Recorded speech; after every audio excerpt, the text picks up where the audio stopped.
Entonces, los atributos de Dios en general. Vamos a un pasaje, vamos a Primera de Pedro capítulo 2. Primera de Pedro capítulo 2.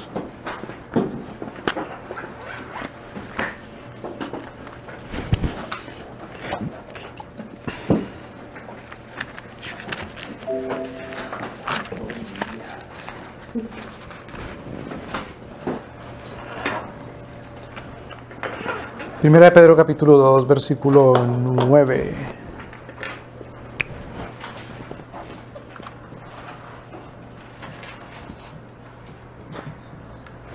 Primera de Pedro capítulo 2, versículo 9. Alguien por favor léalo. Mas vosotros sois linaje escogido, real sacerdocio, nación santa, pueblo adquirido por Dios, para que anunciéis las virtudes de aquel que os llamó de las tinieblas a la luz admirable. Pues habla de una tarea.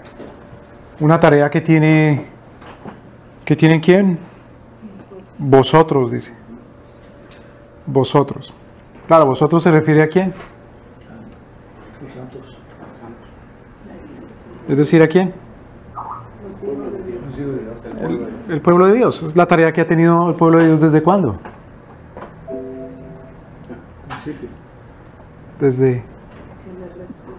¿Desde cuándo el pueblo de Dios tiene la tarea de anunciar? Siempre es ¿cuándo? ¿Desde cuándo el pueblo de Dios ha tenido la tarea de anunciar?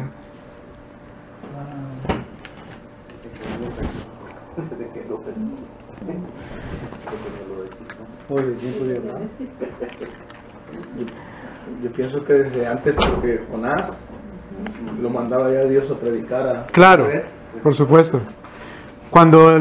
Por ejemplo, cuando entra el pueblo a la tierra prometida, el Señor dice, Deuteronomio capítulo 4, y entonces las naciones dirán, este es un pueblo sabio e inteligente, cuando ustedes obedezcan, ¿qué?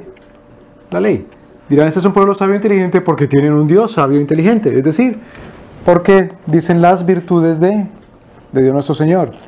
Ahora, acordémonos que, por ejemplo, el apóstol Pedro cuenta que en el tiempo de Noé,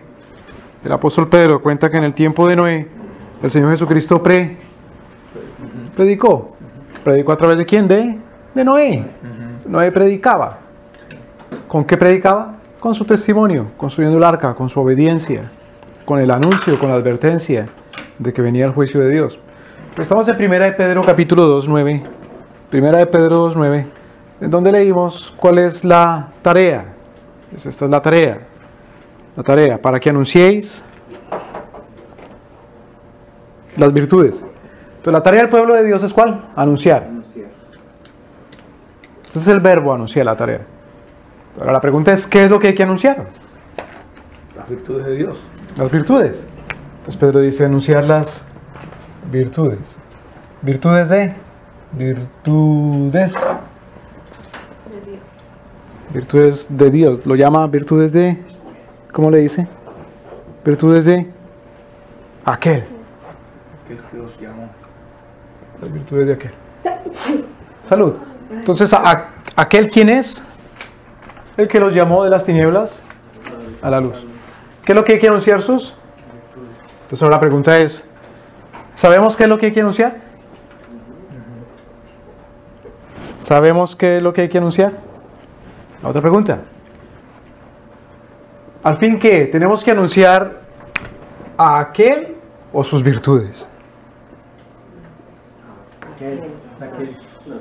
¿Y las virtudes no?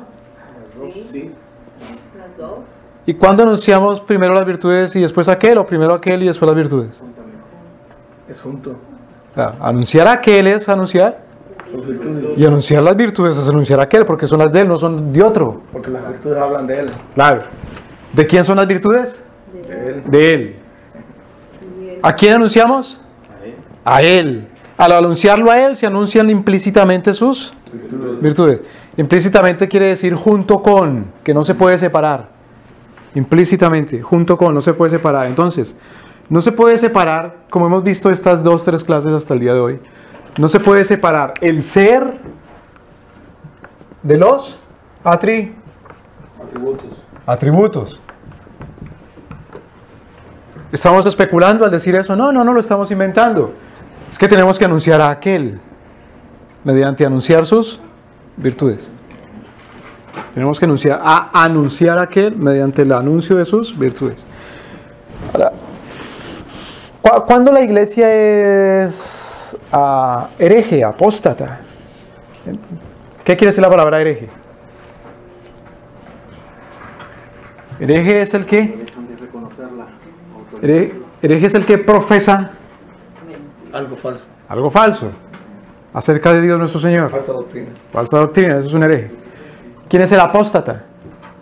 El que se aleja, que se aparta. Apóstata es el que había profesado al verdadero, pero ahora profesa al falso. Ese es un apóstata.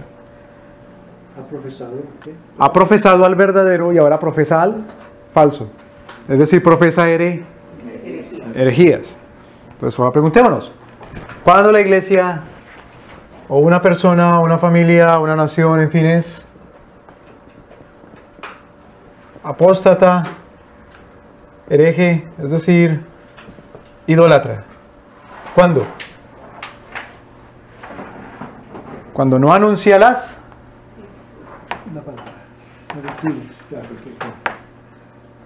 de aquel. Puede que diga que lo anuncia a aquel, pero no anuncia sus virtudes, o anuncia sus virtudes, pero son otras virtudes y por lo tanto entonces no están anunciando a aquel. O dice que anuncia a aquel, a este, pretende anunciar a este, pero al anunciar otras virtudes, entonces no está anunciando a aquel como dice que lo hace. ¿Me doy a entender? Por ejemplo, si yo anuncio a un señor que se llama X y digo ese señor es así y así y así, pero no es así, entonces sí estoy anunciando a Mr. X o al señor X cuando estoy diciendo que ese señor es así, pero ese señor no es así sino asá. ¿Me explico? Entonces no estoy anunciando a ese señor, al señor X, sino estoy anunciando al señor Y, aunque yo lo llame X. ¿Me voy a entender? Entonces anunciar a Dios nuestro Señor es anunciar todo lo que Él es. Y anunciar todo lo que Él es, como dice aquí Pedro, es anunciar incluye anunciar sus virtudes. Acordémonos, ¿qué estudiamos en teología? Estudiamos tres cosas básicamente. Rápidamente en teología estudiamos el estudio de Dios. El estudio de Dios, el ser de Dios, primero. Estudiamos a Dios, sus obras y su voluntad. Pero tenemos que comenzar por el ser, por Dios. Porque si decimos que Dios es otro, entonces no serán sus obras y tampoco será su voluntad. Entonces la base es comenzar diciendo quién es ese Dios. Pero para decir quién es ese Dios tenemos necesariamente que anunciar sus virtudes. Ahora la pregunta es, ¿qué quiere decir virtud?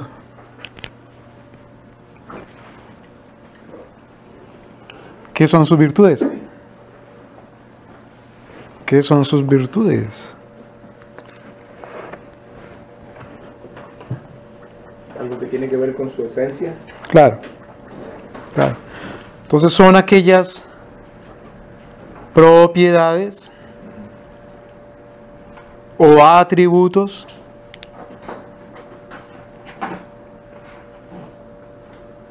que son propiamente suyas.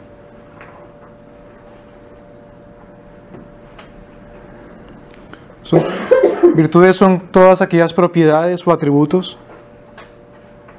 que les son propiamente de Él, propiamente suyas.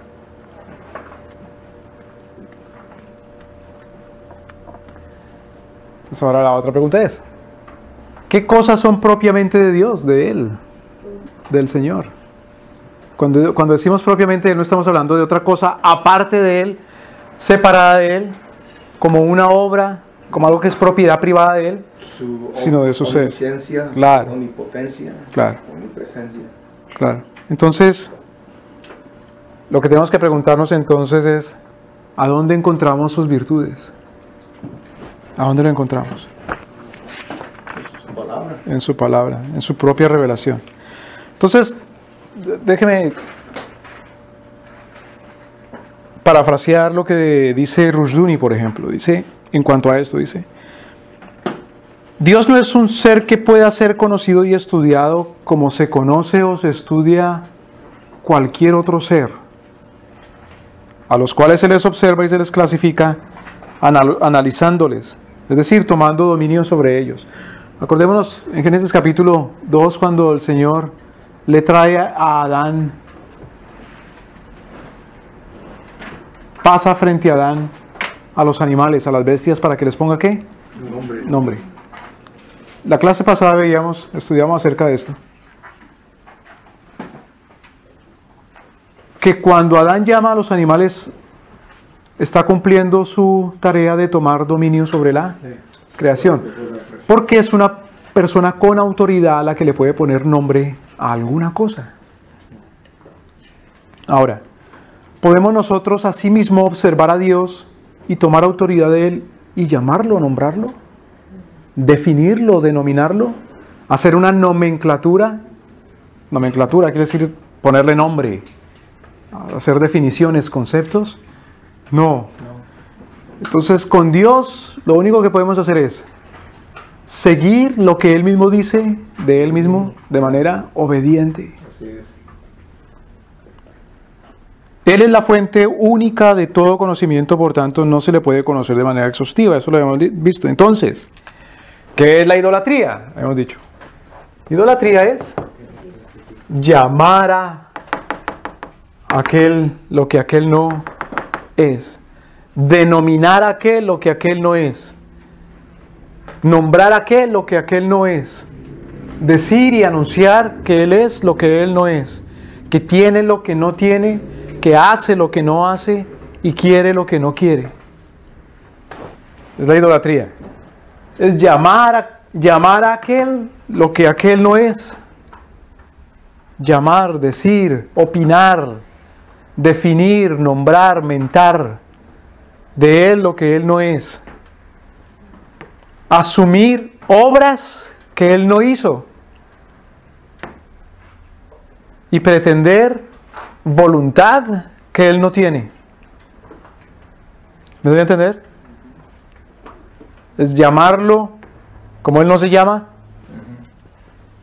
denominarlo como no se denomina, anunciarlo a Él como Él mismo no se presenta, no se revela, pretender obras que Él no ha hecho, o asumir una voluntad que Él no tiene, que Él no ha querido.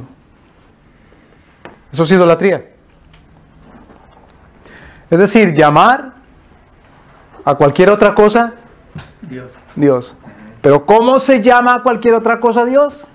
Asumiendo de esa cosa lo que no es, llamándola como no se llama, asumiendo que tiene una voluntad que no tiene, o asumiendo que las obras de Dios son de otra persona, que la voluntad de Dios es voluntad de otro, gobernante, soberano, que las virtudes de Dios son virtudes de cualquier otro ser que no sea Dios. ¿Sí me explico?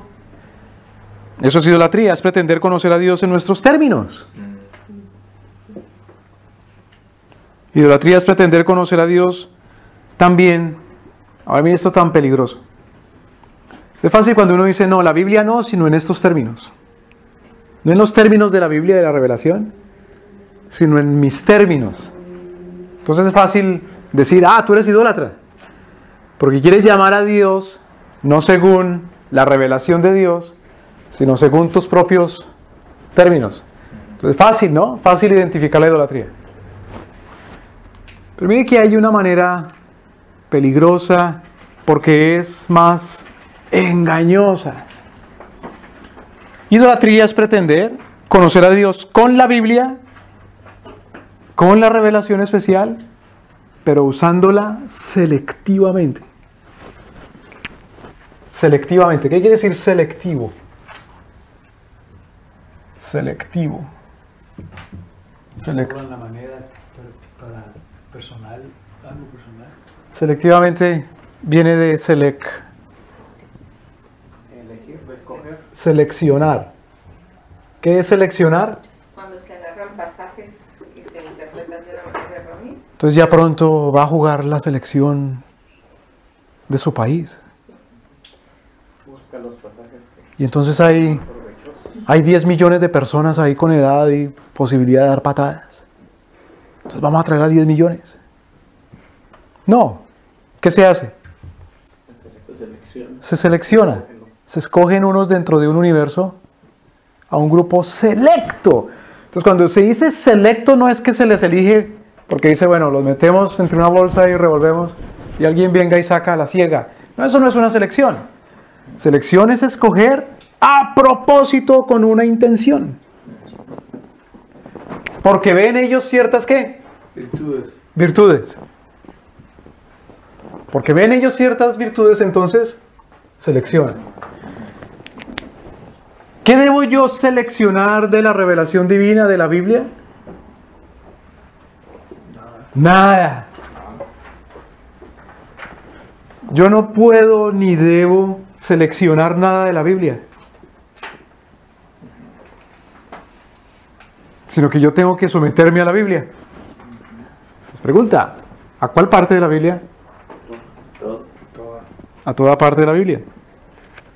Entonces, hay una manera de idolatrar y es negar que Dios es lo que Dios ha dicho en su revelación y decir, yo tengo mi propia revelación, mi propia doctrina. Pero hay otra forma de hacer fuente de idolatría y es tomar la Biblia como fuente de idolatría. No lo es, pero de manera mañosa hacer de la Biblia una fuente de idolatría seleccionando. Les pregunta, ¿seleccionando qué? Mire que dice el apóstol Pedro, el pueblo de Dios es llamado a una tarea y la tarea es anunciar las virtudes de aquel. ¿Por qué no dice Pedro anunciar la virtud? En singular. Porque son varias. Es un grupo, es una variedad. Entonces tenemos que anunciar las virtudes.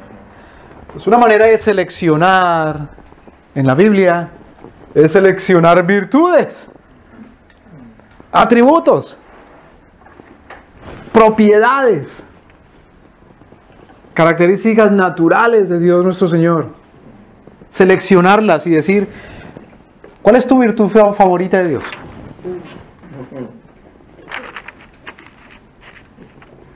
¿Cuál es tu virtud que más te llama la atención de Dios?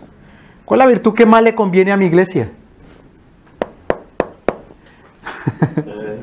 ¿Cuál es la virtud que más me conviene en este caso, en este otro?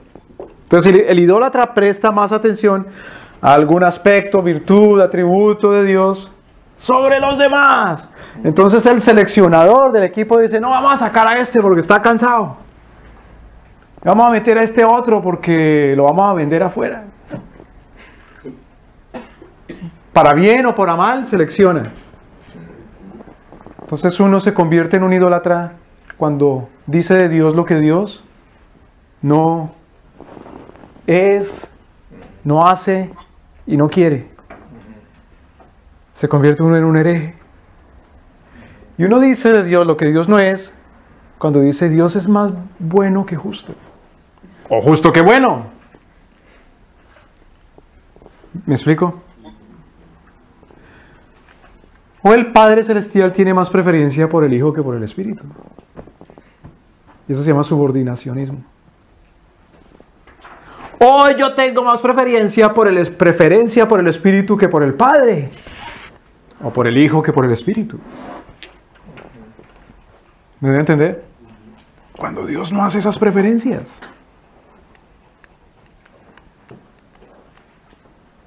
Ahora, cuando yo hago esas preferencias, como yo no conozco al Padre o al Hijo o al Espíritu, si Dios mismo no ha revelado al Padre, al Hijo y al Espíritu, entonces yo me vuelvo seleccionador de pasajes bíblicos, o de textos, o de libros.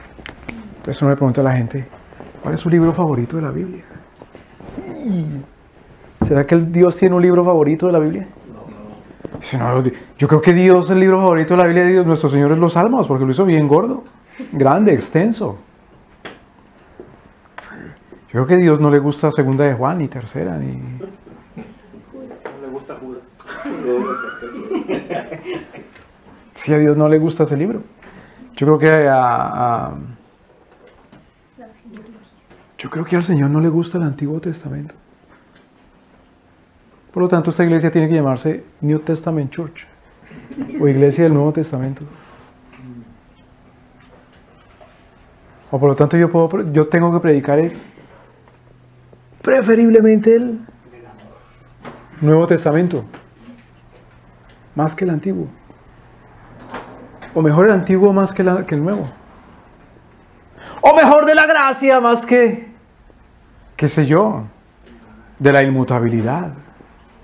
Si es que ahorita se predica la inmutabilidad, o de la eternidad, o de la unidad.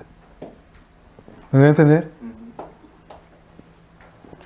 O yo prefiero son los evangelios, porque está mejor la historia de Jesús. O no, yo prefiero mejor las cartas de Pablo que las de Pedro, porque al fin y al cabo ese Pedro era un inconstante, un sanguíneo. O mejor las cartas de Juan, porque ese es el apóstol del amor. Entonces estoy separando las virtudes de nuestro Señor o dándole selección, haciendo selecciones. Hay una revista famosa que se llama Selecciones, Reader's Digest o Digest. ¿Por qué se llama así? ¿Qué quiere decir digest? O en español digerir. ¿Qué hace el estómago cuando digiere? Selecciona, separa. Entonces, ¿qué hacen los jugos gástricos en el estómago? Separa. ¿Qué hace la bilis? Separa la grasa, la manteca, ¿no? Entonces cuando uno come muchas carnitas, el hígado está saturado. Claro, porque hay mucha manteca para poder separar. Entonces está seleccionando, digiriendo. Entonces uno lee la Biblia y dice, Señor, como la Biblia dice que cuánto amo yo tu ley, entonces yo tengo que amar solamente la Torá. ¿Qué es la Torá? De Génesis a Deuteronomio. Pero resulta que la ley es toda la palabra de Dios, porque toda la palabra de Dios es su voluntad. ¿Me voy a entender? Bueno, o dice uno, yo amo más el nuevo pacto. Ah, bueno, sí, claro. Pero es que el nuevo pacto no es el Nuevo Testamento. Hablando de literatura, el Nuevo Testamento en literatura va. Comienza en el libro de Mateo y se acaba en el libro de Apocalipsis. Pero eso no es el nuevo pacto. El nuevo pacto es eso, un pacto, un acuerdo, una alianza que hace nuestro Señor y está en la Biblia desde Génesis hasta Apocalipsis. Lo encontramos. ¿Me debe entender? Y así mismo las virtudes de nuestro Señor. Entonces cuando uno resulta prefiriendo unas virtudes sobre las otras, no está adorando a Dios, sino que está adorando un monstruo. ¿Qué quiere decir la palabra monstruo? Algo atroz. Atroz. Es como, en términos científicos, sería como una mutación genética. Mutación, las tortugas ninjas. Una mutación, que eran tortugas, pero se volvieron como seres humanos. Es un monstruo. ¿Qué atributos tiene eso? ¿Qué virtudes tiene eso? Se pueden ver características propias en las tortugas ninja de que al fin que es una tortuga, es un ser humano, es un ninja, es un japonés. ¿Qué es eso? ¿Qué es ese Dios que es el Padre pero no es el Hijo? ¿O que es el Espíritu pero no es el Padre? ¿O que es uno pero que no son tres personas? ¿O que son tres pero que no es uno? ¿Qué cosa de monstruosidad, de mutación, de atrocidad es esa? ¿Qué es ese Dios que es puro amor? ¿Qué atrocidad es esa? ¿O que es pura gracia? ¿O qué revelación de Dios es esa que un día fue revelación y ya no? Que ahora solamente es el Nuevo Testamento. Entonces, claro, nosotros admiramos a Lutero, pero decimos, Lutero, qué burrada. ¿Qué es eso que el libro de Santiago es pura paja? O admiramos a Calvino y decimos, pero qué burrada Calvino. O Spurgeon, que el libro de Apocalipsis no se puede predicar ni se debe. ¿Qué atrocidad es esa? No está nuestro Señor ahí, no están sus atributos ahí, no están sus virtudes ahí, no es toda la palabra de Dios. ¿No dijo Pablo todo el consejo de Dios? ¿No dijo toda la escritura es útil? ¿No debe entender? Entonces, dijimos, ¿los atributos son qué?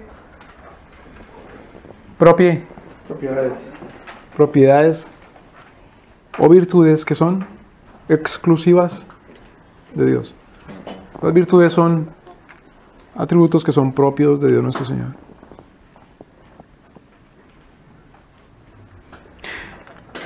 Generalmente, claro, hay uno de manera equivocada, de manera torpe, comienza a preferir atributos a otros, a llamarle la atención. Entonces, a ver, por ejemplo, en general hay una trascendencia de Dios. Trascendencia. Pero también hay una inmanencia. Entonces, trascendencia se refiere a qué? A que Dios es omnisciente. Otro. Bueno, sí, la omnisciencia es una virtud o un atributo que es propio de una de estas dos, pero la trascendencia específicamente se refiere a que Dios es otro con respecto a la creación. Dios no es la creación, es otro. Es diferente. Es distinto. Es Dios. La inmanencia se refiere a la comunicación de Dios con lo que no es Dios, con la creación. Preguntémonos, ¿Dios se comunica? Primeramente, Dios se comunica ¿con qué? Primeramente, ¿con qué se comunica Dios? Con su creación, ¿no? Primero, con Él mismo.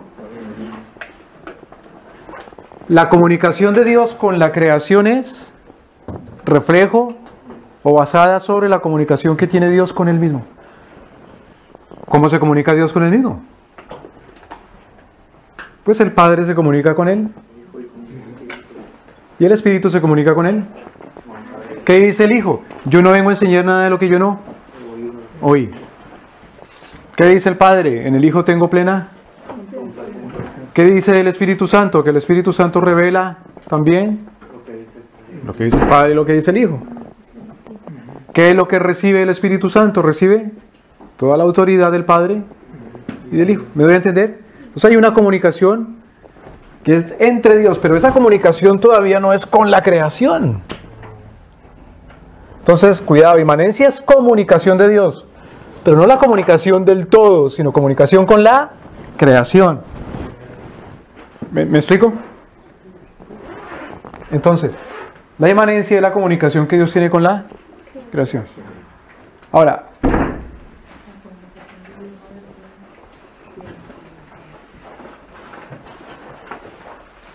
¿hacemos o somos selectivos de la trascendencia por sobre la inmanencia?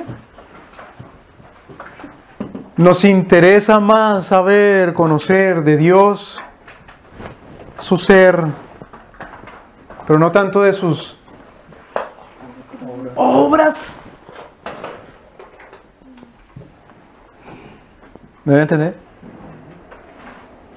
Nos interesa saber más de Dios, de su ser, que de sus obras y entonces de su voluntad.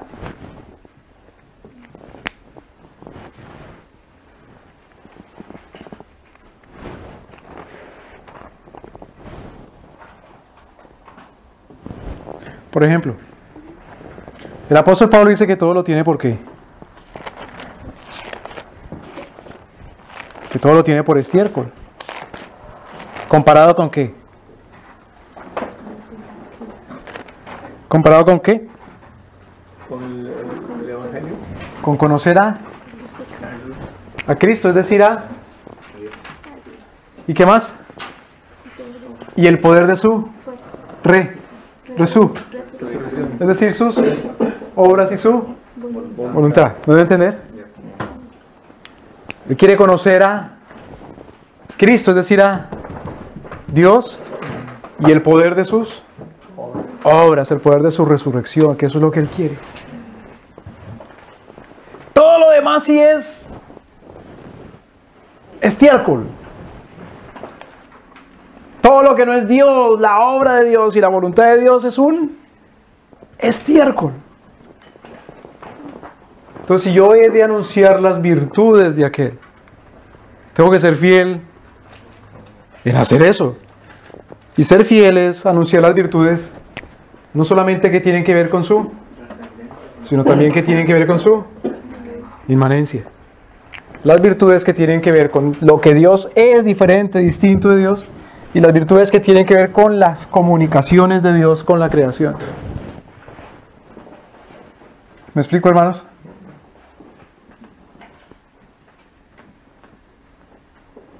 Por ejemplo, una virtud de Dios que es su justicia. ¿La justicia de Dios tiene que ver con qué? ¿Con su trascendencia o con su inmanencia? ¿Tiene que ver con que Dios es otro, diferente, distinto, que es Dios? Pues por supuesto. Pero la justicia de Dios tiene que ver con la comunicación que Él tiene con la creación. Pues por supuesto que sí. Entonces no puedo estudiar completamente, conocer completamente la justicia de Dios en términos solamente de Dios como ser, sino en términos de Dios en la relación con su creación también. Por ejemplo, el Señor Jesucristo dice a Juan: bautíceme porque eso es ¿qué?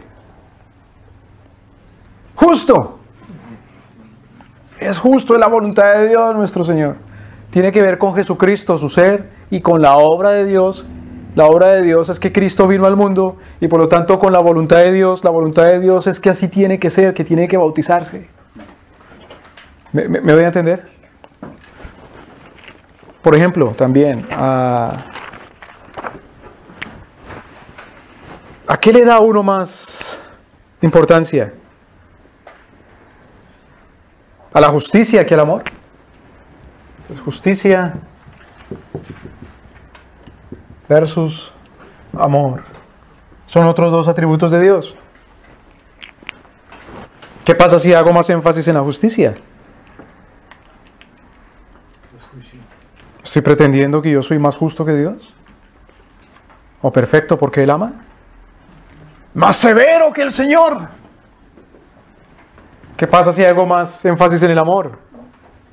¿Estoy pretendiendo que soy más benevolente que Dios nuestro Señor? ¿Tengo más gracia que Dios mismo? Y entonces para mí es un choque, es un trauma que Dios haga justicia. ¿Me explico? Acordémonos de Jonás. Jonás tenía ese problemita.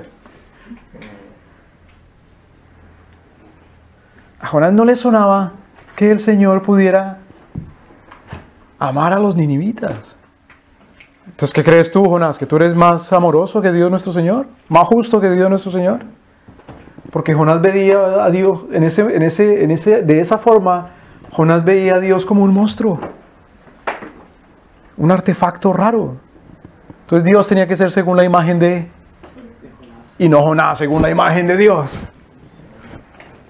Por lo tanto, a Jonás no le sonaba que esa debía ser la voluntad de Dios, porque fallaba primero en mirar quién es Dios verdaderamente. ¿Me voy a entender?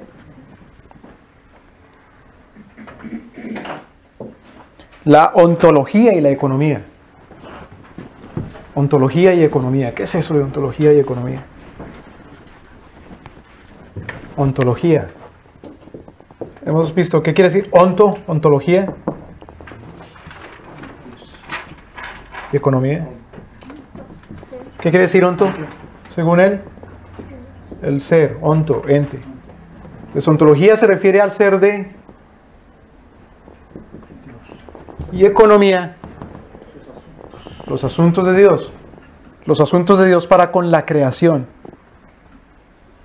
Y la manera como la Trinidad obra para con la creación. Es la obra trinitaria para con la creación. Es la economía. Entonces, si yo le doy más énfasis al ser de Dios ontológico que a las obras trinitarias de Dios para con la creación, ¿en qué me convierto? En un hereje, claro. ¿Y cómo se llama ese hereje? Que no se interesa de la obra trinitaria para con la creación. ¿Cómo se llama ese hereje? Que no le interesa la obra trinitaria de Dios para con la creación, sino solamente le importa el ser de Dios. Se llama un místico, un contemplativo, contemplador, contemplativo. ¿Qué es un contemplativo? No está interesado en la obra trinitaria de Dios para con la creación.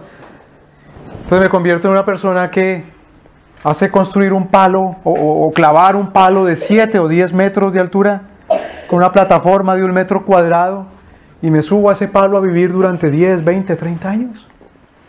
No quiero tener nada que ver con la creación porque para mí es sucio. Cuando es sucio no tiene que ver con Dios, no es virtuoso. ¿Me doy a entender? No tiene virtud alguna la obra que Dios haga en su creación. Solamente tiene virtud lo ontológico de Dios. Bueno, puede que no sea un palo con una tarima. Puede que sea una iglesia. Entonces yo me meto a la iglesia y estoy aburrido, mal con Dios, mientras que no esté en la iglesia. No puede haber obra de Dios si no es dentro de la iglesia, porque entonces me he convertido en un contemplativo. ¿Me explico? Pero ¿qué pasa si pongo todo mi énfasis en la obra y no en el ser de Dios, no en el ente, en el ser de Dios? Me convierto en un pragmático y pretendo finalmente que la obra de Dios se hace sin el ser de Dios.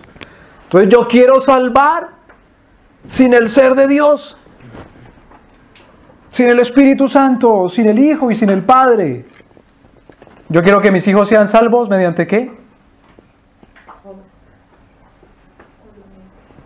Mediante la educación, mediante que vengan a la iglesia, mediante la escuela dominical, mediante lo que sea, pero no mediante el Espíritu. ¿Me explico? O dándoles palo, o consintiéndoles mucho. Cualquiera que sea mi desequilibrio y mi énfasis, pues me vuelvo un pragmático. Es decir, comienzo a confiar en la carne. Bueno, este también confía en la carne, el que le pone todo el énfasis en la ontología.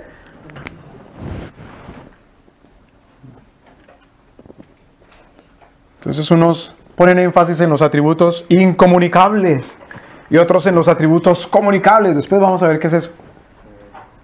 Unos ponen énfasis en la mansedumbre de Dios. Dios es manso, no hace nada. Otros en el poder.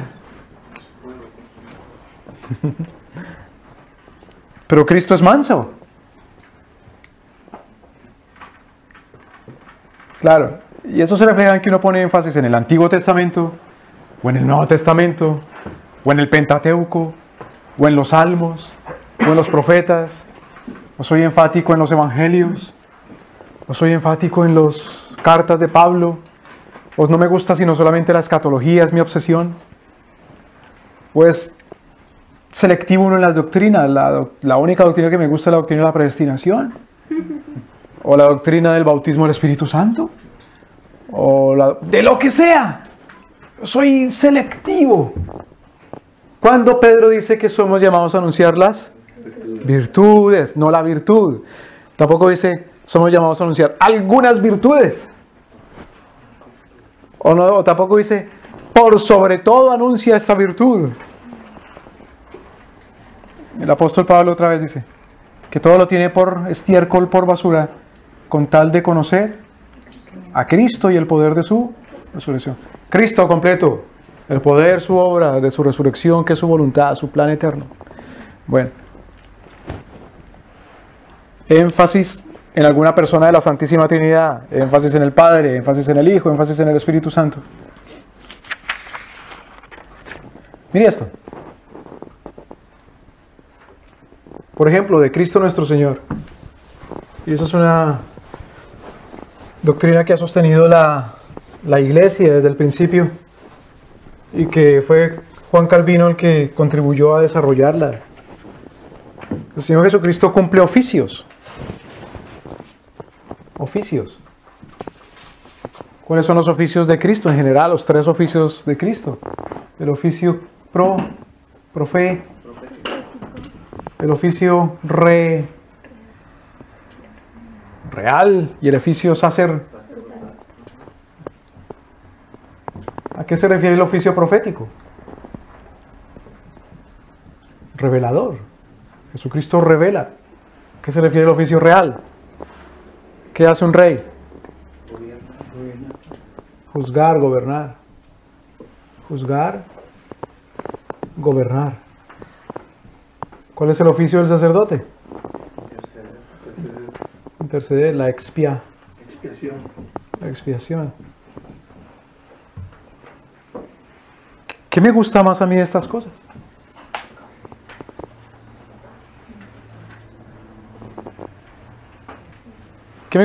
¿Cuál es mi cosa favorita de todas estas? Todas. A mí me gusta la revelación. Yo me dedico a estudiar y estudiar y estudiar la revelación y la revelación y la revelación, porque yo quiero ser un sabelotodo. Saber todo lo que Dios ha revelado. Bueno, sí. Pero no me interesa juzgar ni gobernar. El juicio y el gobierno de Cristo. Y por lo tanto, un poco me interesa la expiación. Entonces, ¿qué pasa? Yo me dedico a estudiar. Estudiar.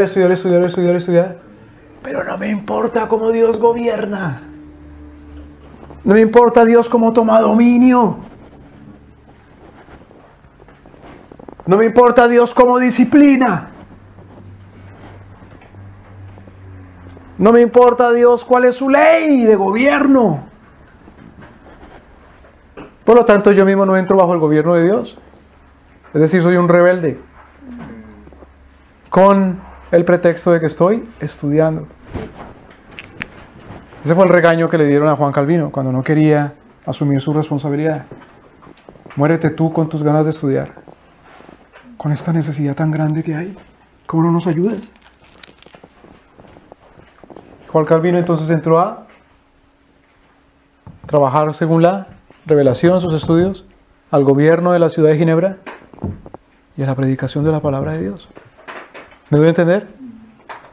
¿Qué pasa si yo me intereso más en el juicio o en el gobierno? Quiero juzgar y quiero gobernar, pero no conozco a Dios nuestro Señor. No conozco lo que Dios quiere, lo que Cristo revela.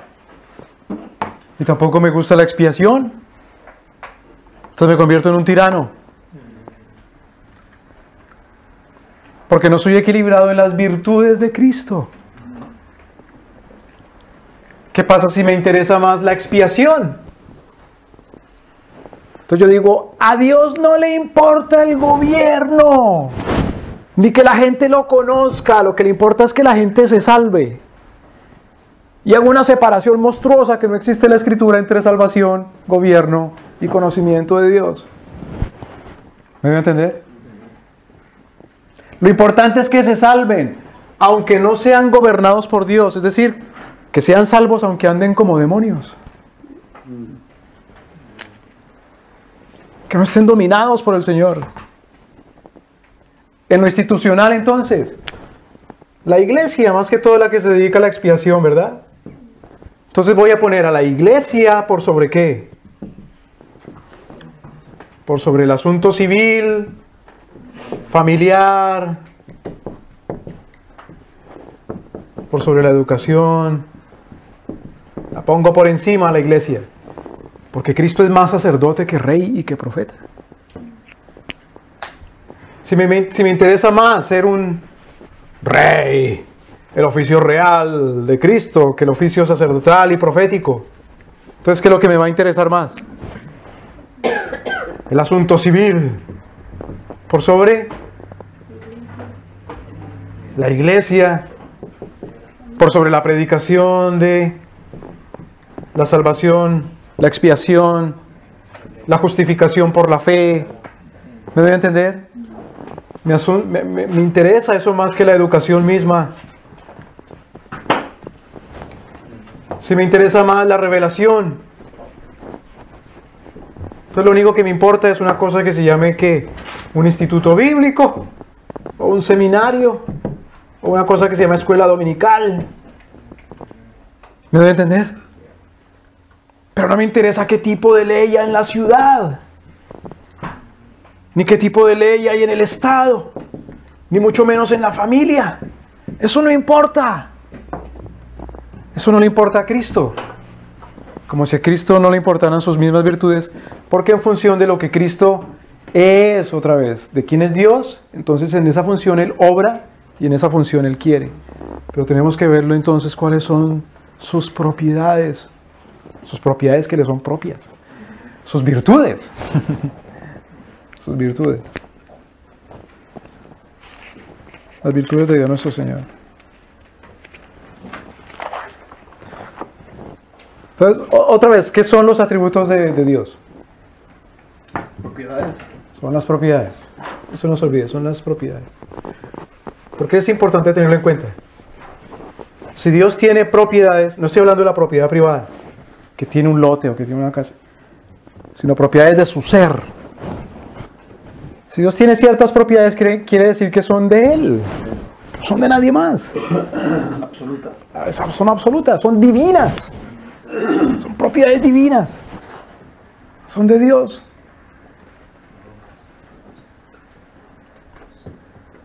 Entonces ahora la pregunta es, ¿cómo hacemos para mirar esas propiedades? Para conocer esas propiedades, para conocer ese Dios. En su palabra. Entonces, como nosotros somos crueles con los escolásticos, comencemos diciendo que lo que pensaban los escolásticos y luego otros. ¿Por qué somos crueles primero con los escolásticos? Porque es que es una herejía que se ha metido en todas las iglesias. En todas las iglesias se ha metido la escolástica. Básicamente, ¿qué es la escolástica? La escolástica consiste en que hay un libro. Digamos, este es un libro. Y este es Dios. Y esta es la creación de Dios. Y que para conocer a Dios o conocer esta creación de Dios, es necesario conocer este libro, que no es la revelación especial de Dios. No es la revelación especial, sino que es cualquier otra cosa, principalmente la razón, que es con la razón que yo conozco a Dios y conozco la creación. No que Dios no existe, no, si ahí está, bendito sea el Señor. Pero lo conozco es con otra cosa que se llama lo que sea, la razón o mi entendimiento o mi sentimiento o mi experiencia espiritual o lo que sea, mis sentidos, mis sensaciones, o la doctrina que me enseñaron en el seminario, o la predicación del pastor, o la autoridad de fulano de tal, porque es un hombre es el mejor teólogo que ha habido siempre. Entonces, ¿yo cómo conozco a Dios? Con el teólogo. Yo no puedo decir nada de Dios. Mire que me preguntan, hermano, tengo una pregunta sobre Dios. ¿Cuál? La siguiente. Traiga el libro del teólogo, a ver qué dice el teólogo. Llamen al pastor, a ese teólogo, llamen a fulano, al teólogo, que si no es el teólogo. Entonces la escolástica descansa sobre esa filosofía. Santo Tomás no puede conocer a Dios si no acude al filósofo, a Aristóteles. Su obra más grande de teología, la Suma Teológica, siempre está citando al filósofo y dice, el filósofo dijo, el filósofo aquello, el filósofo lo otro. Pero eso se ha metido mucho en la iglesia. No mucho, demasiado. Mucho. Entonces, según esa escolástica, ¿cómo se conocen las virtudes de Dios? La escolástica parte del hombre, buscando en Dios lo que no es imperfecto. Entonces, fíjese, hay que conocer las virtudes, es decir, los atributos. ¿A dónde? Este es Dios, esta es la creación. Entonces, la escolástica no va directamente a Dios, para mirar a Dios y entonces observar sus virtudes. Es decir, no va al Padre, al Hijo Jesucristo y al Espíritu Santo. El Padre se revela en Jesucristo y en el Espíritu Santo. Recordemos que Jesucristo dice, yo lo he dado a conocer. Jesucristo dice, yo enviaré el Consolador, el cual les enseñará. Entonces, sí quiero conocer a Dios, pero en lugar de ir a Dios, voy al hombre, a la creación. Entonces voy a una profecía del hombre, o a una revelación del hombre. Entonces, en el hombre, digamos, este es el hombre, en el hombre miro toda su maldad, lo malo que es. Y lo que queda, eso tiene que ser ¿qué? Dios. Entonces digo yo, ¿qué es Dios? Pues todo lo que no es este desgraciado y este otro y este tan malo y este incircunciso y este pecador y eso. Es la manera de conocer a Dios. Vaya y mire a los malos y todo lo que el malo no es, eso es Dios. Entonces dice uno, por ejemplo, yo conozco una iglesia que es malísima porque creen yo no sé qué cosa y cree otra. Entonces, si sigo esa línea de pensamiento de esta otra iglesia que no es esa debe ser Dios. Porque hay un solo Dios y un solo mediador entre Dios y los hombres. Esa iglesia es la mediadora. Yo conozco unos fulanos que son malísimos, pero hay unos fulanos que son buenísimos. ¿Qué es lo que yo debo evitar? Todo lo que esos malos son.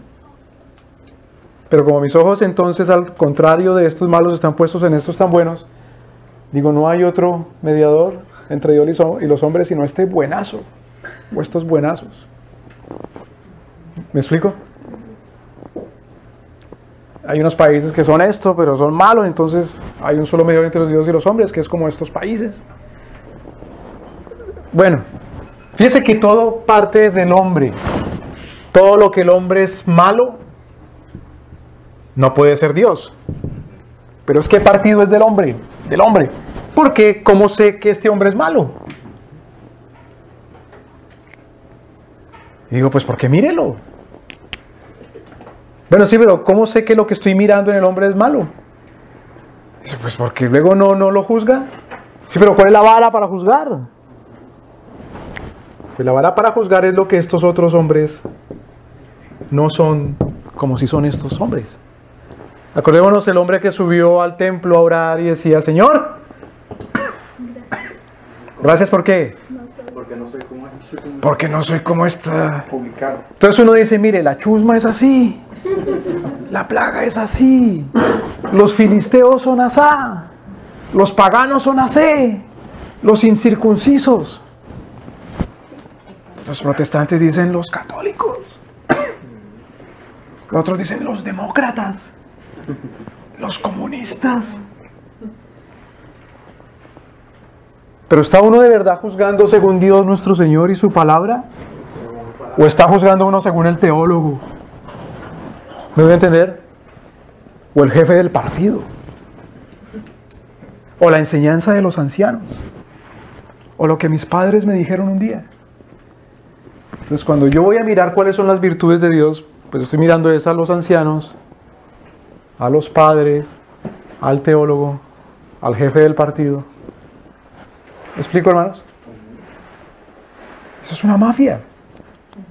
Porque todo lo que no es de la mafia es malo. Es un cartel y merece la muerte. Ser borrado sobre la faz de la tierra. Ese es el peligro de la escolástica. Que uno le diga, no, la escolástica puede ser un camino para llegar a la sabiduría. Vete de aquí. El único camino es ¿quién? Porque hay solo un camino, un mediador entre los hombres. Yo soy el camino, la verdad y la vida. Pero la escolástica parte del hombre buscando en Dios lo que no es imperfecto, es decir, infinito, independiente, inmortal, incorpóreo, inmenso, incomprensible, O buscando en Dios lo perfecto que en el hombre está presente de manera imperfecta. Miren esta otra cosa. Los calvinistas decimos, ¿cuál es el tulip? El tulip. El hombre es totalmente Depravado. Dios nos elige de manera Cristo muere en la cruz por su pueblo exclusivamente, no por nadie más. La gracia de Dios no la podemos resistir, es irresistible. Los santos, los que Dios escoge, perseverarán por su gracia hasta el final, la gracia de Dios. Bueno, eso está bien, por supuesto, pero decimos nosotros, vamos a mirar a un hombre, todo lo que este hombre malo es, eso no puede ser Dios. Entonces pueda que crea estas cosas y digo, el hombre es totalmente ¿qué? Depravado. Entonces empiezo a buscar lo que no sea depravado y digo, eso es Dios. ¿Me debe entender? Pero no voy a la Biblia a mirar quién es Dios, sino fuera del hombre voy a ver lo que no es depravado. Y digo, eso es Dios y su revelación, eso es Dios, las obras de Dios y la voluntad de Dios. Entonces soy un escolástico, por muy calvinista que me diga ser, o que me llame. ¿Me explico? Solamente el hombre es lo depravado, lo caído. El hombre es depravado. Entonces todo lo demás que no es como el hombre depravado, ese es Dios. Todo lo demás que no sea como el hombre depravado, eso es Dios. Todo lo demás que no sea como el hombre depravado, eso es Dios. Empiezo a llamarlo Dios. Ahora, ¿qué hace el arminiano, el pelagiano? No dice que el hombre es totalmente depravado, sino que el hombre nace bueno. Y luego todo lo demás. No dice que Dios nos predestina de manera incondicional, sino que Dios salva con la condición de que primero ve algo bueno. No dice que Cristo muere exclusivamente por su pueblo, salva a su pueblo, sino que Dios salva a todos los pueblos que no sean su pueblo.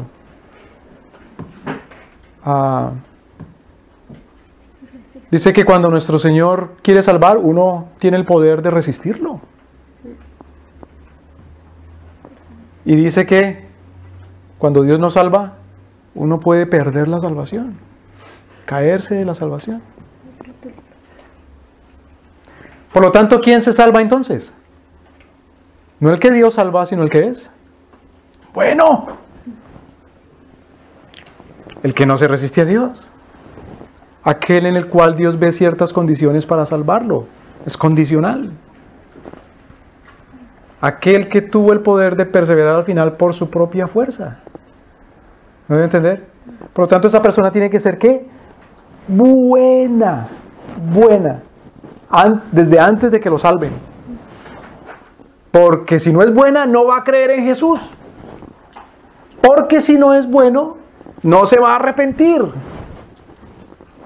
Entonces tiene que ser bueno antes del nuevo ¿qué? Nacimiento. Tiene que ser bueno. Entonces, ¿qué dice este arminiano, este hereje, con respecto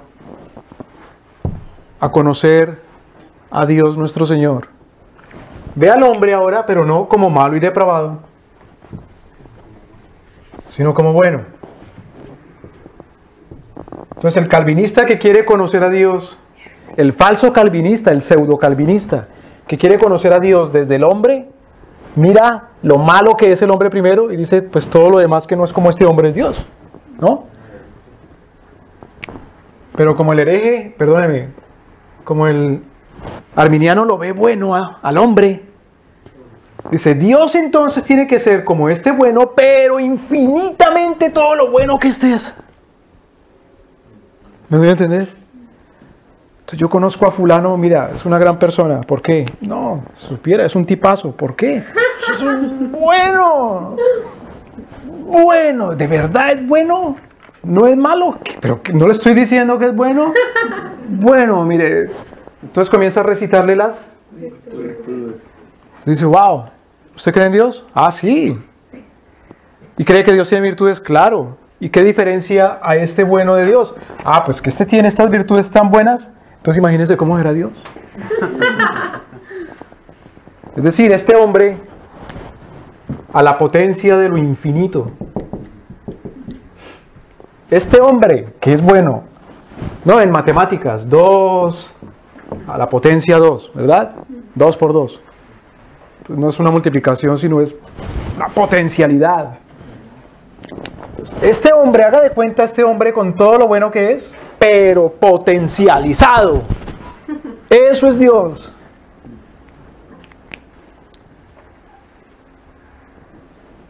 Para el calvinista escolástico, Dios es el hombre negándose a sí mismo. Se diviniza. Cuando yo me niego a mí mismo, me hago divino.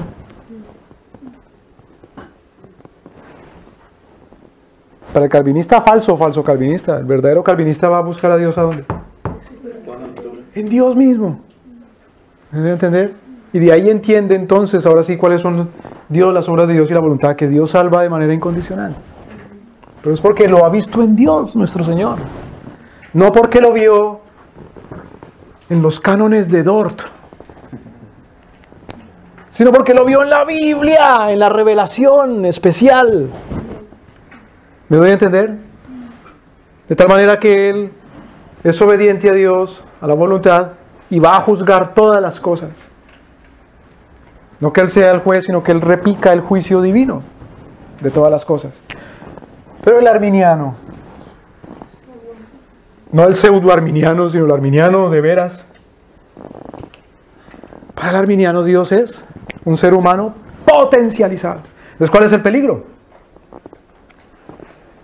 Que cuando hay seres humanos potencializados o que pretenden ser potencializados, es decir, que son como ¿super qué? Superhombre, Superman. El de Krypton.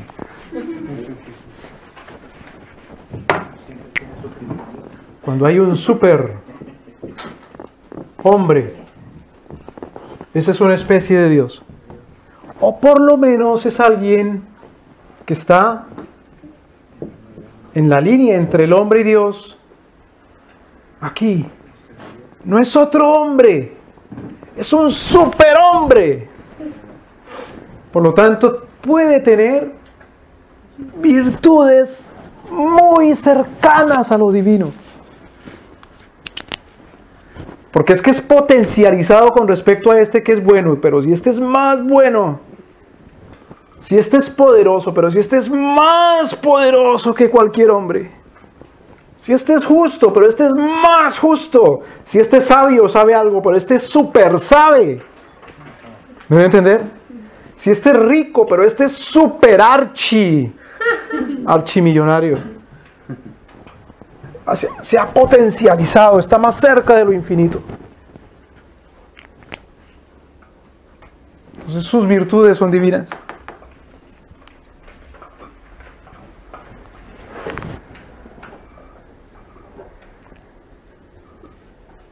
A esos caminos conduce la escolástica.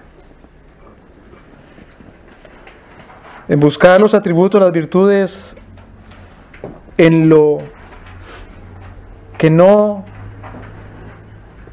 es como el hombre imperfecto,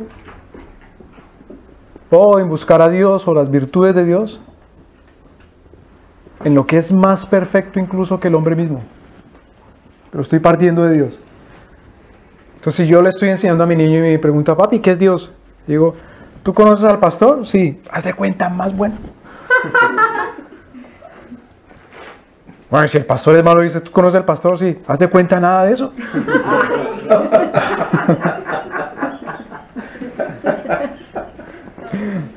Pero está partiendo del hombre. ¿Me voy a entender? ¿Tú sabes qué es la Trinidad? ¿Qué? Pues un huevo, mira. La yema, la cáscara y la clara. Estoy partiendo de la creación otra vez.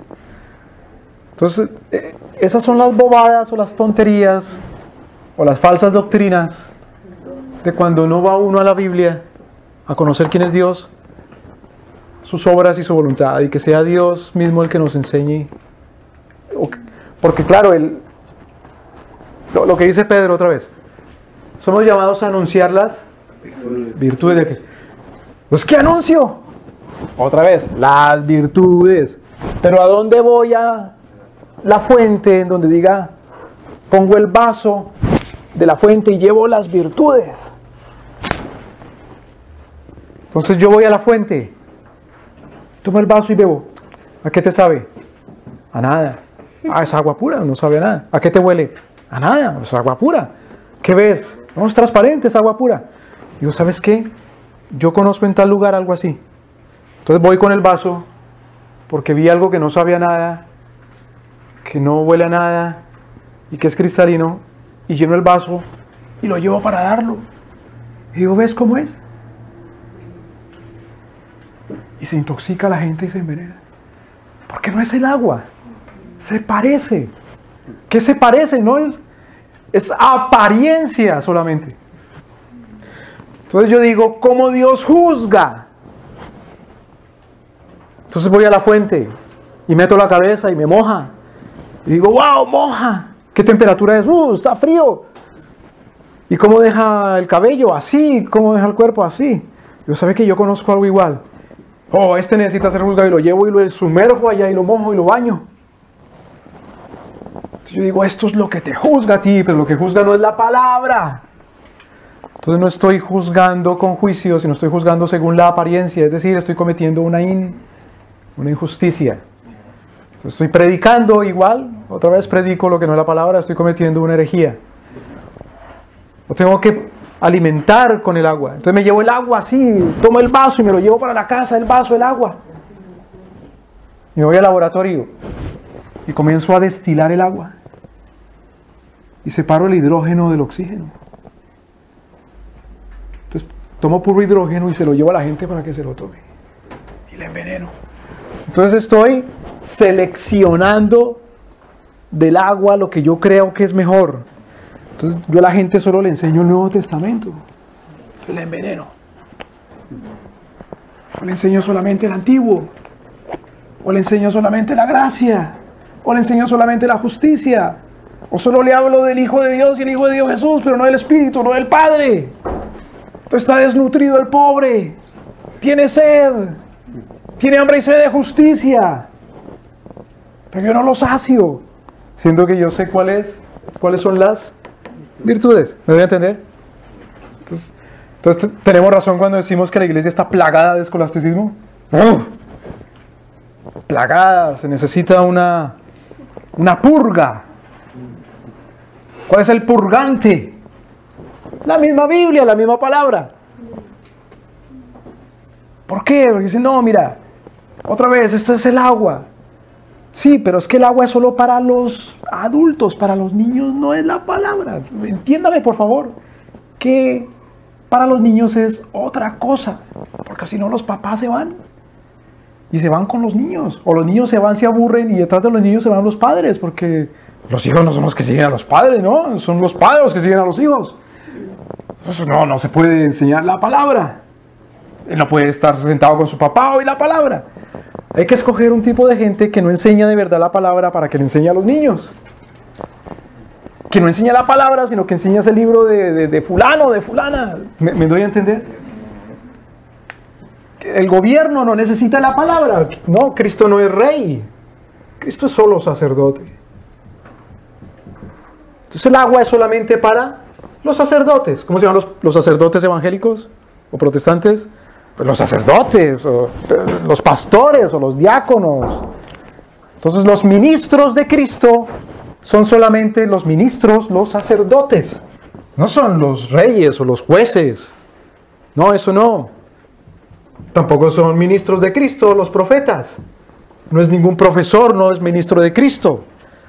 Ningún periodista es ministro de Cristo. Ningún novelista, nadie que escribe literatura, esos no son ministros de Cristo. Los que escriben libros de ciencia o de economía tampoco. Ellos hacen parte de otro orden, aparte, separado. Se va al hombre a mirar quién es Dios. El hombre dice quién es Dios, quién es lo que al hombre le parece bueno. Al hombre le parece que es bueno que Cristo sea solo sacerdote, o solo rey, o sea profeta. ¿Me doy a entender? Ahora, ¿qué dice eso es el escolasticismo? El escolasticismo, ¿qué dirá? ¿Que cuáles son las virtudes? Las que encuentre en el hombre, si es que lo haga ya muy bueno, pero potencializado. O las que no encuentre al hombre, porque claro, el hombre es malo. Pero entonces todo lo que no hay en el hombre, ¿eso es Dios?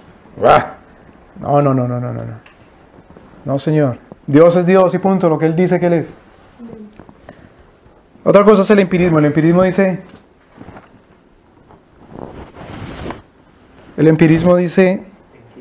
Empirismo. Empírico. Como la práctica, ¿no? La praxis, el empirismo, lo que sirve, lo utilitario, lo que se hace.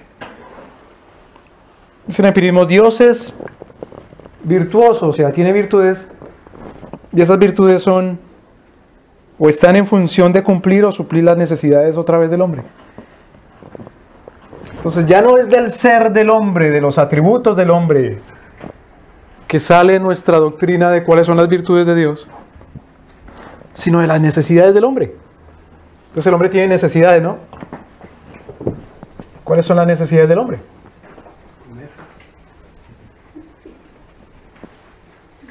Desde las más básicas. La necesidad más básica del hombre. Antes de comer. Claro. La necesidad más básica del hombre es respirar. Luego sí. Beber. Agua. ¿No? Luego sí. Creo que es dormir. Un hombre aguanta más sin comer que sin dormir. Luego sí. Comer. Estas son las básicas. Luego refugio de los elementos de la naturaleza. Refugiarse del frío. Por eso dice el apóstol Pablo, todo el que tenga que y que dese por bien servido. ¿Tengo yo derecho a quejarme? ¿Materialmente hablando? Le dice Pablo a Timoteo, el amor al dinero es la raíz de todos los males. Por lo tanto, el que tenga que y que dese por Bien. Entonces, claro, como estas son las necesidades básicas, ¿cuáles son las virtudes de Dios? Las virtudes de Dios es suplir esto. Entonces, el que suple eso es un virtuoso. Entonces hay un señor que se llamaba Al Gore y dice, ya no vamos a tener esto porque la tierra está muy fría o muy caliente o qué sé yo. ¿Cuál es la solución? Lo que sea. El que soluciona entonces es ¿quién? Dios. Las sociedades más sofisticadas no tienen problema con esto, creen. Las sociedades más sofisticadas. Eso es por allá en Etiopía. Que la gente tiene problemas con eso. Nosotros no. Nosotros no andamos buscando dioses. Nosotros tenemos todo lo que necesitamos, lo que queremos. ¿No? De más incluso aquí. El problema el problema no es que no hay que comer. El problema es que se bota la basura. O sea, que se come más de la cuenta. Entonces, ¿esas son todas las necesidades del hombre? ¿Hay necesidades de carácter?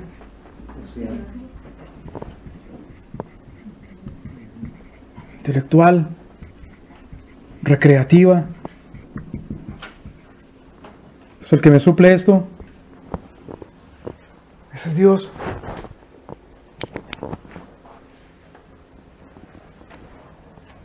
Estoy tan solo y tan desesperado. Como decía un señor que nadie le hablaba. Bueno, háblenme mal, háblenme bien, pero háblenme, digan algo. Fíjense que entre los griegos esa era una forma de condenar a alguien, lo llamaban el ostracismo. Mire qué cosa. Cada año se reunían los ancianos de la ciudad de la polis. Decían, vamos a votar todos, vamos a poner el nombre aquí de todos los ciudadanos. O mejor, nos reunimos aquí todos los ciudadanos y todos escriban en una tablita el nombre de los que ustedes consideren que es un peligro para la ciudad. Y el que ganaba esa rifa lo condenaban al destierro. Y lo llamaban el ostracismo. Por el delito de sospecha. Es un delito ser sospechoso, que se condena. ¿Es la sospecha un delito en la Escritura? Por lo tanto, ¿se debe condenar la sospecha? Entonces debemos votar por gente que dice que tienen que espiarnos porque somos sospechosos. Si decimos que sí, decimos que Cristo no es rey. Porque a Cristo no le importan esas cosas. Es decir, no le importa su ley. ¿No debe entender? Sospechoso. Tengo necesidad social. No necesidad de que sospechen de mí, sino necesidad de que me acepten.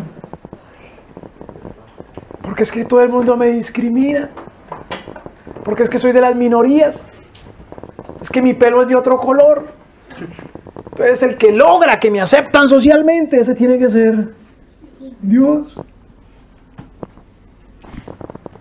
El que me educa, ese tiene que ser Dios. El que me entretiene, ese tiene que ser Dios. No es que uno tiene necesidad de un celular, si no me muero. El que me lo provee, ese es Dios. ¿Sí me doy a entender? Ese es el pragmatismo. Ahora miren las iglesias. Miren las iglesias. Ahí no está Dios porque ahí no me dan de comer todos los domingos. Ahí no está Dios porque a los niños no les dan jugo con pan todos los domingos. Ahí no está Dios, ahí no está el Señor porque no proveen alguna cosita de estas. Mire, ahí no hay socialidad. Ahí no está Dios.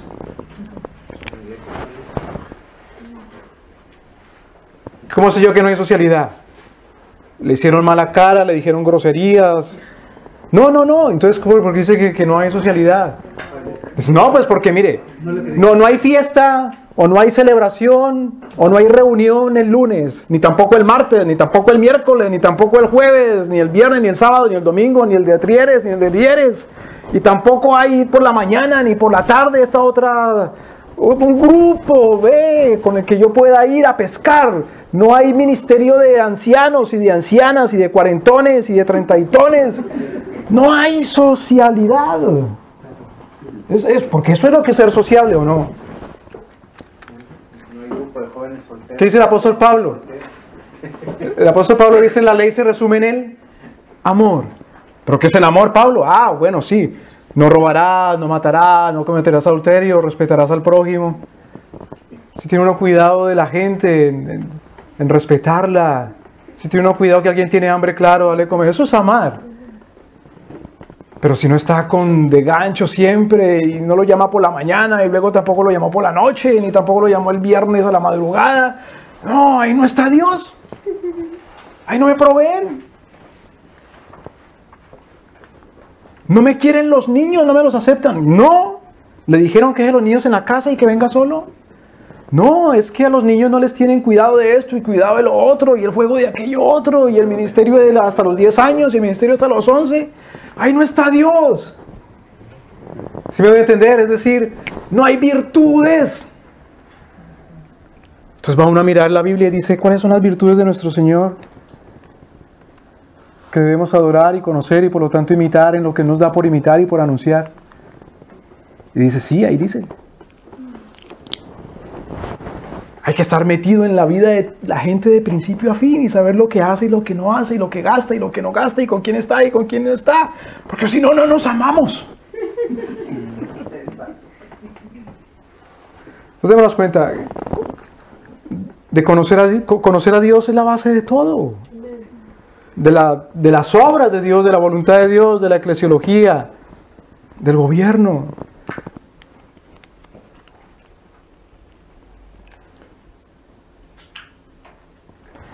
Ahora hay otra cosa.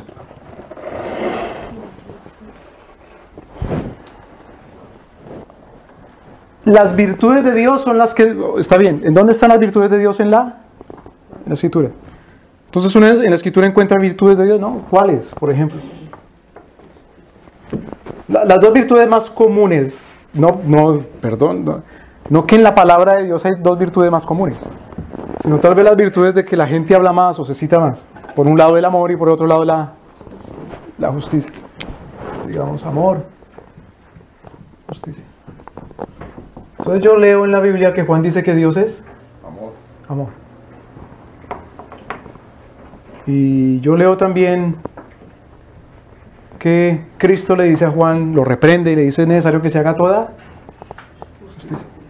Entonces, como veo que Dios es amor, ¿a dónde voy a mirar qué es amor? Su palabra. No. Primero voy al teólogo, que me diga qué es amor. O al filósofo que me diga qué es amor. O por Univisión siempre dicen que es amor. Claro, porque entre el amor y el odio, amor perfecto, amor de novela, amor de pareja, amor ideal. Entonces yo traigo el concepto de amor muy santo, es decir, el del teólogo, o muy popular, el de Univisión, y digo, pues así es Diosito, es amor. Diosito. Como dice el teólogo, o como dice Delia Fiallo, la libretista de las novelas de Televisa. ¿Ven? Eso es amor. Esos son los atributos de Dios. Jesucristo dice: necesario que se haga toda ¿qué? ¿Cuál es el concepto de justicia?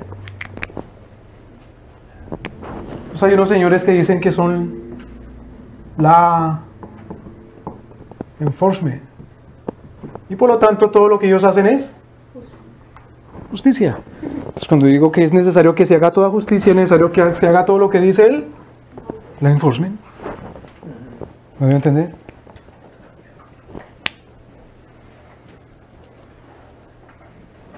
¿Cómo se conocen las virtudes o los atributos de Dios? Primero buscándolos en la Escritura, pero segundo mirando la Escritura que dice ¿qué es eso?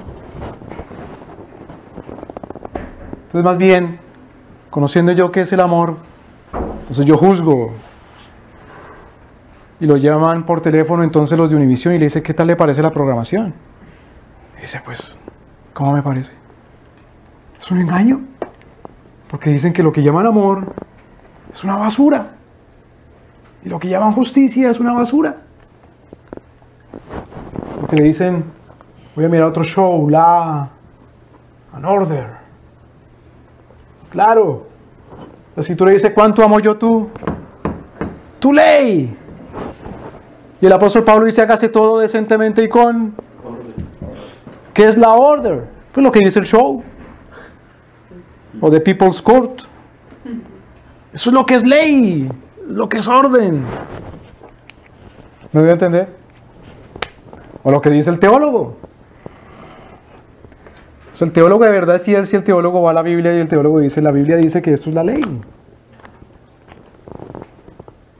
El noticiero es fiel si el noticiero dice: esto es lo que está pasando y lo muestra tal y como la Escritura dice, es decir, sin engañar. ¿Me debe entender? Por ejemplo, vamos a un pasaje para ilustrarlo. A ver. Vamos a Esdras capítulo 9. Y hagámonos una pregunta. Generalmente, ¿qué es ley? ¿Qué es justicia? ¿Qué es justicia? Preguntémonos, ¿qué es justicia? What is justice? Esdras capítulo... Esdra, capítulo 9. ¿Qué se dice generalmente de la justicia? Es darle a cada cual lo que... Dar lo que... Es justo.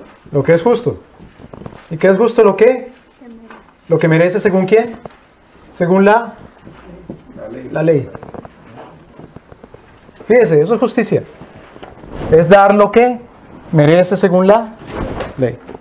Esdras capítulo 9, miremos desde el versículo 14. Esdras 9, 14. Esdra. Hemos de volver a infringir tus mandamientos y a emparentar con pueblos que cometen estas abominaciones. No te indignarías contra nosotros hasta consumirnos sin que quedara remanente ni quien escape. Hasta ahí, entonces dice Esdras capítulo 9, versículo 14. Esdras 9, 14. Entonces, mire lo que dice aquí. Dice, hay una pregunta, claro, es retórica. ¿Hemos de volver a infringir tus mandamientos? ¿Hemos de infringir tus mandamientos? Claro, la respuesta es, pues no, claro que no. ¿Y a emparentar con pueblos de estas abominaciones? Que cometen estas abominaciones. Entonces, ¿cuál mandamiento es el que dice aquí que se infringirá otra vez? ¿El mandamiento de qué? De casarse con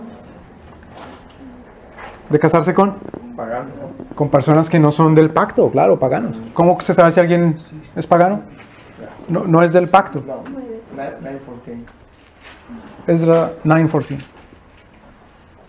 ¿No te ensañarías contra nosotros hasta consumirnos sin que quede remanente ni quien escape? Entonces, fíjese que esta es una oración y le pregunta a Dios, si violamos otra vez los mandamientos, ¿qué va a pasar? ¿No te qué? Indignarías, ensañarías, es decir, nos tratarías con ira, sin que quede remanente ni quien escape. ¿Eso sería justicia? Claro. Nuestro Señor en Deuteronomio capítulo 28 dice, si cometen estas cosas, no, los destruiré. Versículo 15. Ahora lea versículo 15, por favor. Oh Jehová, Dios de Israel, tú eres justo, puesto que hemos quedado un remanente que ha escapado, como en este día. Hasta ahí. ¿Qué es justicia? Es dar a cada cual lo que. ¿Qué fue lo que hizo ese pueblo? Violarla. ¿Qué es lo que merece el pueblo? ¿Qué dice Esdras que Dios es? Justo. Es decir, ¿Dios mató a todos? ¿Dios mató a todos los que desobedecieron? Es decir, ¿Dios es injusto? Pero si justicia es darle a todo lo que se merecen.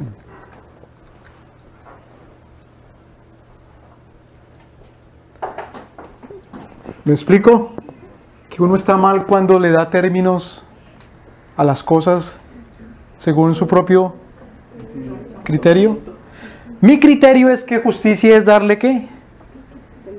Lo que se merece. Parecido. Ahora, ¿qué es lo que merece el pueblo? Muerte. ¿Y qué dice Esdras que Dios es? Justo. Pero Esdras ha dicho que les ha dejado un remanente. Entonces, ¿quién está mal? ¿Esdras, Dios o yo? Claro, ¿en qué estoy mal? ¿En qué digo que qué es justicia? Que lo está viendo desde el punto de vista del hombre. Claro, y mi punto de vista humano es decir que justicia es ¿qué? Que tenía que haber muerto todos. No, la definición. ¿Qué digo yo que es justicia? Lo que merece. Merecido. Darle su merecido según quién. Según cualquier ley. Cualquier ley. Según cualquier ley.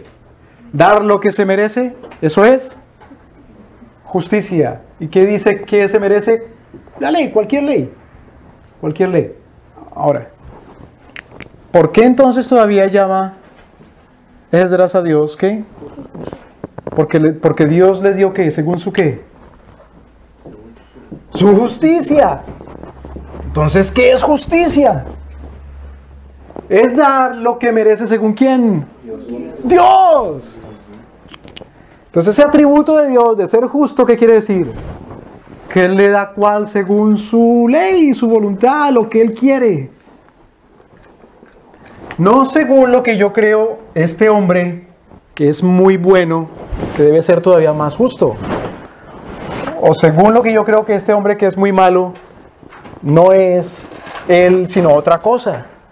Porque cuando yo le digo a una persona injusto, ¿cómo sé que es injusto? Si no es Dios el que lo llama injusto, Entonces yo soy un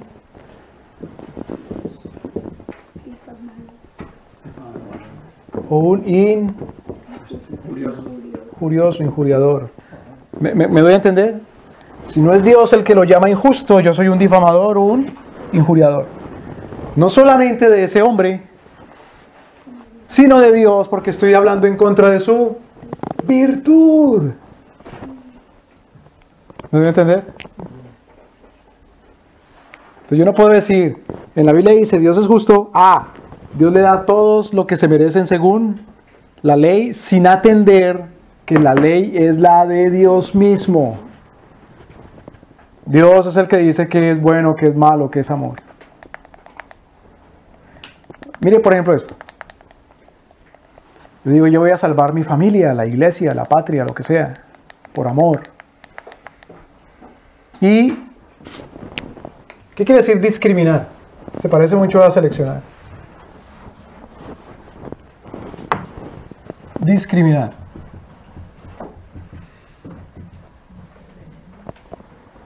¿Qué quiere decir discriminar?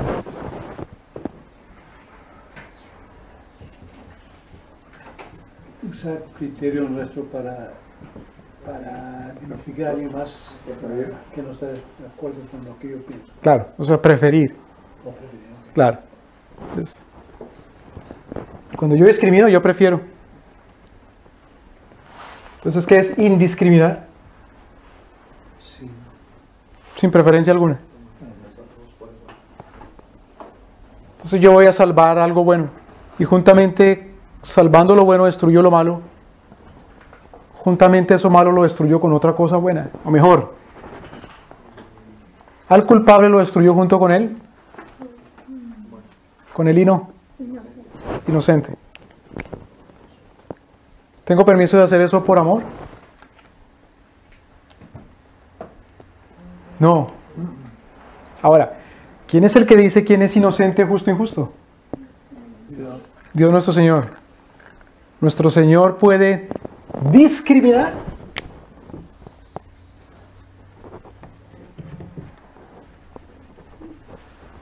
¿Cometo yo pecados y yo discrimino? Sí. ¿Nuestro Señor puede discriminar? ¿No? Entonces, ¿o sí? Claro. Por ejemplo, vamos al libro de Éxodo. Éxodo capítulo 18.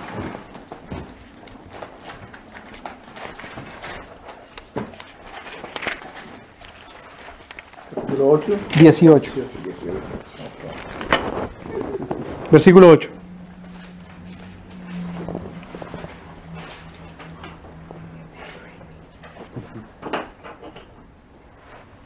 ¿Cómo dice? Y Moisés contó a su suegro todas las cosas que Jehová había hecho a Faraón y a los egipcios por amor de Israel, y todo el trabajo que habían pasado en el camino y cómo los había librado Jehová. Entonces, Moisés le contó a Jetro todas las cosas que hizo ¿quién? ¿Qué hizo Dios? Dios hizo obra. ¿Con quién? Con Faraón y con los egipcios. ¿Qué hizo Dios con Faraón y los egipcios? ¿Qué hizo Dios con Israel? ¿Por qué? ¿Con base en qué? ¿En lo que merecían? ¿Entonces Dios fue injusto?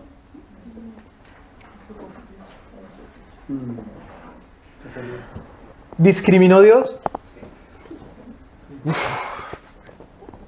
Fue muy discriminador. ¿Eran mejor los israelitas que los egipcios? ¿Eran mejor los primogénitos que mató, los primogénitos que no mató el Señor, que los primogénitos que sí mató al Señor? ¿Entonces Dios discriminó? ¡Claro que sí! Dios discriminó. ¿Es Dios injusto? No. ¿Por qué? Porque su justicia no es la nuestra. ¿En cuál libro dice que Dios es justo? ¿Cuál libro dice que Dios es justo? ¿Un atributo, una virtud? La Biblia. Pero si yo en otro libro busco el término de justicia y vengo con ese término a juzgar ¿a quién? A Dios. Entonces Dios sale como injusto. Por lo tanto, ¿cuál es el libro que debo usar para juzgarlas, no solamente a Dios, sino las obras de Dios? ¿Cuáles son las obras de Dios? ¿Cuál es la obra corona de la creación? Bueno, sí, la mujer, pero el hombre. El hombre a su imagen y semejanza, varón y hembra. ¿Cuál es la obra corona de la creación? El hombre. El hombre es creado allí. ¿Cuál es el libro que debo usar para juzgar al hombre? La Escritura, es decir, una persona es justa cuando Dios dice si es justa o injusta. Este término justicia es dar a cada cual lo que merece según la ley. ¿Es según quién? Es según Aristóteles. Es según el humanismo. Mencióneme una sola facultad de leyes de derecho en donde se diga que justicia es dar lo que merece según Dios en la Escritura, en la Biblia. ¿Cuál es? ¿Por qué no hay una que diga eso? ¿Por qué no? ¿Quiénes son los que son llamados a?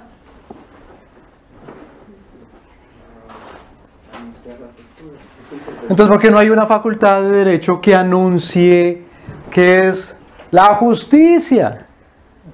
¿Por qué no? Porque los cristianos dicen que de los oficios de profeta, de ¿qué? ¿Y de qué más? El único importante es este. Esos otros oficios no son de Cristo o no son tan importantes y por lo tanto no son oficios tampoco de la iglesia. Entonces la iglesia ya no funda ninguna facultad de derecho y si la fundó alguna vez, mejor que no exista. Entonces es mejor reunir dinero para ciertas cosas que no tienen que ver con los oficios de Cristo, sino con el oficio de Cristo. Y ni siquiera con el oficio de Cristo. ¿Para qué son los diezmos y las ofrendas? Para el oficio de rey y sacerdote. ¿Me voy a entender? Entonces, ¿el dinero a qué se dedica? A proclamar las virtudes de Cristo nuestro Señor. Y las virtudes de Cristo son las que integralmente están en la iglesia, integralmente están en la revelación de Dios, integralmente están en el ser de Dios, en el Padre, el Hijo y el Espíritu Santo, y en lo que el Padre dice, hace, el Hijo hace y el Espíritu hace. Entonces los diezmos y las ofrendas son también para que hayan escuelas que proclamen las virtudes de Cristo en el área que les corresponde. ¿Sí me voy a entender? ¿A dónde los cristianos llevan a sus niños a que los eduquen? El profeta, eso no es importante de Cristo. Y si es importante, es por ahí que el niño memorice Juan 3:16. Pero no la palabra de Cristo, por ejemplo, en qué quiere decir la justicia. Yo creo que el diablo sabe mejor qué es justicia, entonces que se lo enseñe el diablo. Digo, Aristóteles. ¿Me explico? Es decir, la iglesia escolástica.